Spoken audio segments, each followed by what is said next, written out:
The 2024 St. Louis Masters Tournament, presented by the St. Louis Chess Club, showcased all kinds of players from around the globe, each with their own motivation for enduring 9 intense rounds over 5 packed days.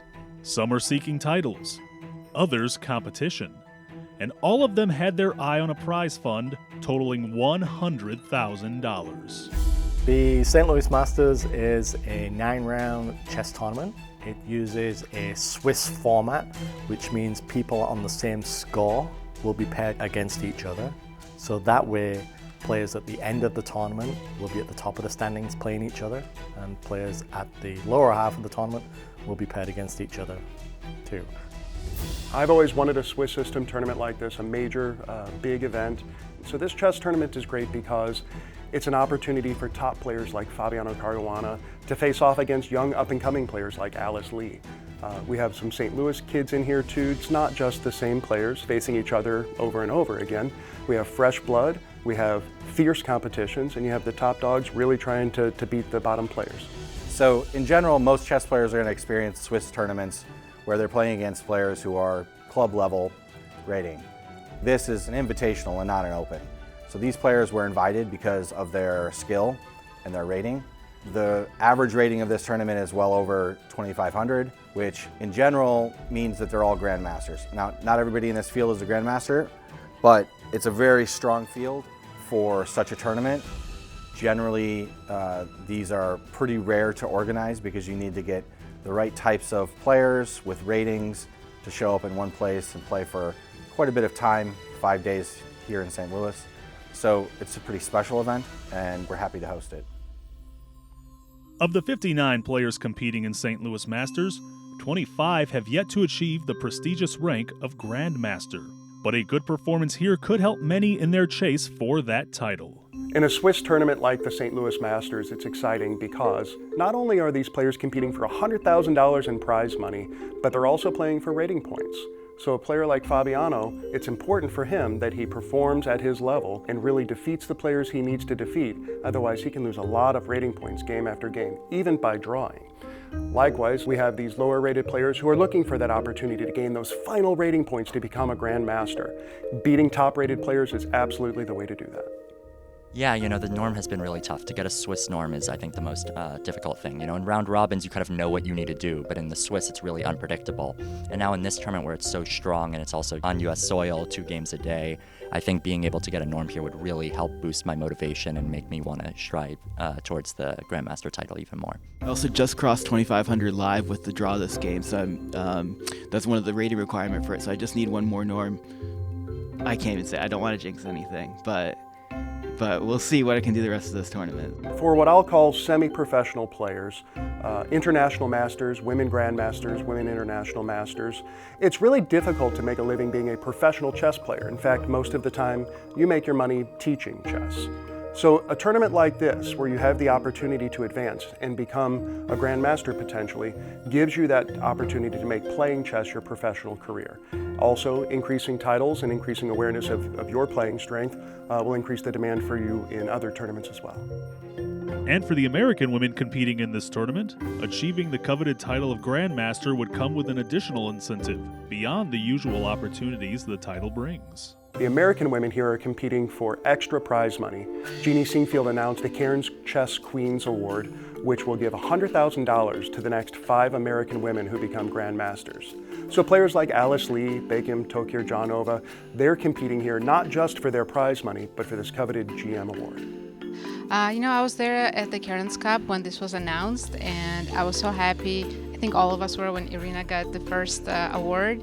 It's so motivating, and I can already see its effect. So many female chess players who are very strong and currently are also in colleges, they started to come back to chess and study more and play more, travel to Europe, try to get the GM norms, get the rating, because this is an amazing award. I started to play more tournaments and in general work on chess more. I really hope that it will bring more girls back, or new girls, to play chess professionally. It's a huge drive for girls to get a GM, and including me, so it's a great initiative, and I love the fact that we have it here. I hope a lot of players do try to go for this. We have a lot of talented players. We have Carissa, of course, Alice, Jennifer. We have all these great players. I think it's possible that we can have several female players who become grandmasters. And it's not just about getting this money, which of course is a huge thing, but also all the doors that it's going to open for them. So I do think this is a big goal and something that our players should realistically be aiming for. While we weren't able to award any norms to the American women this time around, it was valuable experience competing against some of the best players in the world. We look forward to hosting the event again in future years, expanding the number of women who can compete, and it'll be no time before we see the next American woman become a grandmaster. The path to that title doesn't come easy for anyone, and the level of competition only gets stronger the further a player goes. This truth is self-evident when looking at the selection of players who were invited to St. Louis Masters. Some of the participants we had in this tournament are Grandmaster Fabiano Caruana, #2 player in the world. And then we also had some of the top players who are regulars in the US Championship, Sam Sevian, Sam Shankland. We also have some top international players such as Ivan Saric, who has played in the Grand Chess Tour, and a lot of the top university and college players who are here in the country right now studying and also playing high-level chess from around the country, Benjamin Bach, Nicholas Theodorou, and players of that caliber. Yeah, it's an extremely strong event. The field is, of course, led by Fabi, who is world #2, and yeah, it was an extremely difficult game. I thought it should be more or less fine in the end game that we got, but he started posing a lot of problems. We got some rook endgame, which was extremely tough to calculate, and I managed to trick him essentially and promote my pawn, which objectively led to a draw in the end. Tell me a little bit about your feelings with this tournament, double rounds, and actually playing 2 tournaments back to back. It's of course kind of a deliberate choice. I think the last time I played a tournament with full double rounds is at least 5 years ago. These are the tournaments where, let's say, maybe you won't shine or or win the tournament, but it gives you a chance to, let's say, put yourself on the big stage and see how well you can do. Tell me a little bit about your goals and how does it feel to combine, family life with your daughter and then, playing chess professionally.